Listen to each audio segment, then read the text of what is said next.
So we're back.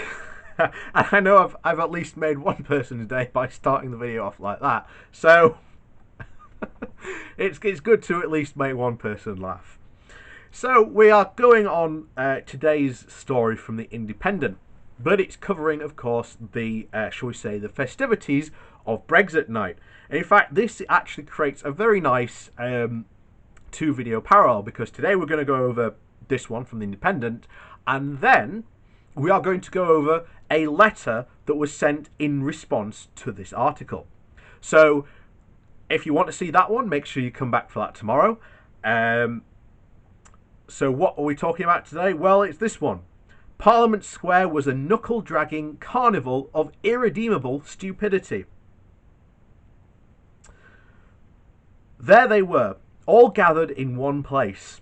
Not quite midnight's children, but the 11 o'clock toddlers. Here, at the long-awaited end of dry January, was a once proud nation coming together to wet its little trousers. Do the ghosts of revolutions past haunt the hallowed days of now? Could you hear the hooves of Simon Bolivar's horse galloping up Whitehall? What was the sound of the workers singing the Marseillaise as Lenin's sealed train rolled into the District and Circle Line platform at Westminster Station? Could that have been Hail Ascent raising the standard of the Line of Judah over the exit door of Cafe Nero? Were they here, bright eyes fixed on the horizon of history, learning to the same old, listening to the same old weirded drivel from the Weatherspoons guy? Did they actually turn up to this? The night of 1,000 swans and angels? Did they see the dawn of the moon underwater? Historians take notes. Other potential sobrieties can be found on the pub locator. Just tap jdweatherspoons.com. Gandhi really was there, as was Nelson Mandela, albeit both cast in bronze and standing over on the perimeter of Parliament Square. One man, topless of course, even injured his elbow on Mambia's outstretched hand as he rose with carefree haste to extol the soaring oratory of the apprentices Michael Dewey. About the builder of the rainbow nations feet of 3 discarded cans of Strongbow dark fruit. Not a long walk to freedom is complete without a quick dash to the Tesco Metro. What on earth could all those great men made of this occasion? Actual Great Britain, the cradle of empire, once roaring its pissy breath into the night, an air of phony celebration of regaining an independence it had never lost. Of course, now is the time that we must come together as a nation. We must start the healing. The grievances of yesteryear must be set aside. But there is also somewhere in the recesses of my mind some half-remembered obligation of a writer to have the courage to tell the truth. So it is with a genuine sense of sorrow that I must report on Friday the 31st of January between the hours of 9 p.m. and 11, Westminster's Parliament Square played host to a static knuckle-dragging carnival of irredeemable stupidity. Shirtless men clambered all over the statue of Churchill. For some bizarre reason, part of the warm-up act involved playing parts of an old Michael Cochrane documentary on Britain's history with the EU. The F off John Major and you see you next Tuesday, shouted one man when the former Prime Minister appeared on the screen. He should be hanged by his effing neck, the same man shouted at Tony Blair. Later, they cheered the arch-leave campaigner Tony Benn, then booed Jeremy Corbyn. That will have cut Magic Grandpa to the bone. They absolutely revelled in it. It wasn't merely that a sing-along to Rule Britannia with the words having to appear on a giant screen was infinitely beyond them. With one entirely quote verbatim, the Azure what? The Azure main, what's this? I don't know that. Rule Britannia, Britannia rules the waves. At one point, when they tried to get the crowd to join in with Land and Hope and Glory, the 3 onstage singers were so poor that the crowd refused to join in.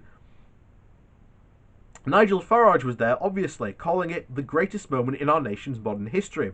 Well, if it was the greatest moment in our nation's modern history, it was a matter of public record that the best Farage could find to help him usher in this very strange man called Dominic Frisby, singing a very strange song called 17 Million F-Offs.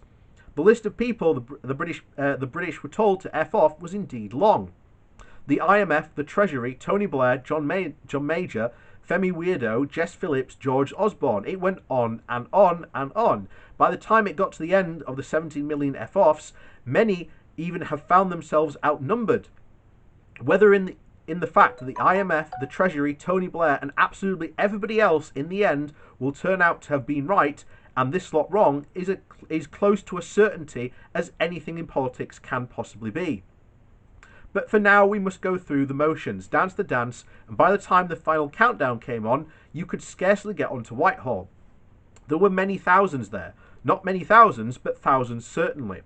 I've listened back now to the sound on my dictaphone that records Britain's moment of liberation, and it goes exactly like this.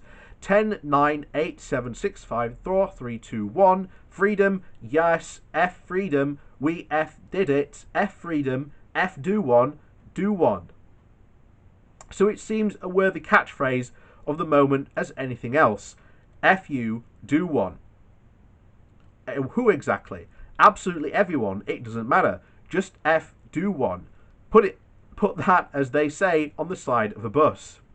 Of course, what makes Britain's Independence Day different from most, although not all, that have gone before it, is its prize is a freedom that nobody else wants. When a Tunisian fruit and vegetable stallholder set himself on fire in December of 2010, he lit a blaze of hope that rippled through the Middle East.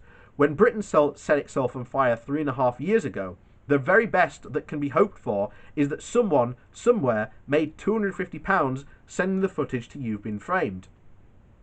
We have become the first country to throw off a yoke of an oppressor who nobody else considers themselves oppressed by. We have won our freedom from our own imagined nightmares. We have liberated ourselves from the terror of the monster under the bed that was never there. We are children that never grew up. It is a great pity that the many thousands of bells that were present, only one should have its noise-making capacity removed. Between them, the Brexiteers raised more than 100,000 in a fruitless quest to have Big Ben's clapper temporarily restored, to bong us into the cold. How much might Remainers have paid to silence Farage for the night, if not for all eternity? Too late now, his supporters went wild for him naturally. Nigel, Nigel, Nigel. It's an unlikely name for a hero. Before then, there'd been Anne Widdecombe, fresh from marching out of the EU Parliament 2 nights ago, saying that it was like storming up the beaches again. She's never stormed up any beaches. She's only 72, which is young enough, it turns out, to stand on a stage in Parliament Square and ululate about the, quote, glorious future that awaits us. The one she has forced on this nation's youth entirely against their wishes. Then there was Tim Martin of Wetherspoons saying that in all seriousness that our, quote, victory is not a victory against the people of Europe, they are our friends, it is a victory over the institution of the European Union. Tim Martin, for the record, banned all European-produced drinks from his pubs, so there's that. At 11 p.m. tonight, there is no such thing as Leavers and Remainers, Jury told the crowd. We are all Leavers now. I think the reply to that one comes in the form of a song that you might call 16.8 million F-offs. So what's next then? Come together, move on, you can close your eyes and hope for it, but you won't find any evidence that it can actually be done. Brexit's ultimate tragedy is that it has broken the very thing it imagined itself to have restored, a national identity, national cohesion. There is none at all. There is just two huge tribes set against each other, and the mutual loathing is as fierce as ever. There simply isn't any middle ground. The gulf is as wide as it has ever been. One side revels in regaining its imaginary independence, while the other mourns the terrible loss of having been part of something big, something ambitious, something with eyes fixed on the future and not drunk on imagined glories of the past. We simply do not have more in common with that which divides us. It is irreconcilable. a fundamental rift that goes to the very core of everything everyone on either side believes. There'll be no moving on. For 10 years or more, all the nation's fortunes will be tied back to this event. And I've said it before on this channel, Brexit is not done. Just because we have, quote, triggered article, triggered this whole thing, Brexit is not over. Brexit will be a cornerstone of this country's politics for years to come. The only thing that will fix it is if when we get, rejoin the European Union. And that is our only option, because it's already playing out. I've already going to go through an article probably next week about how we are already £900 a year worse off. So you are 3% poorer than you would if we had remained.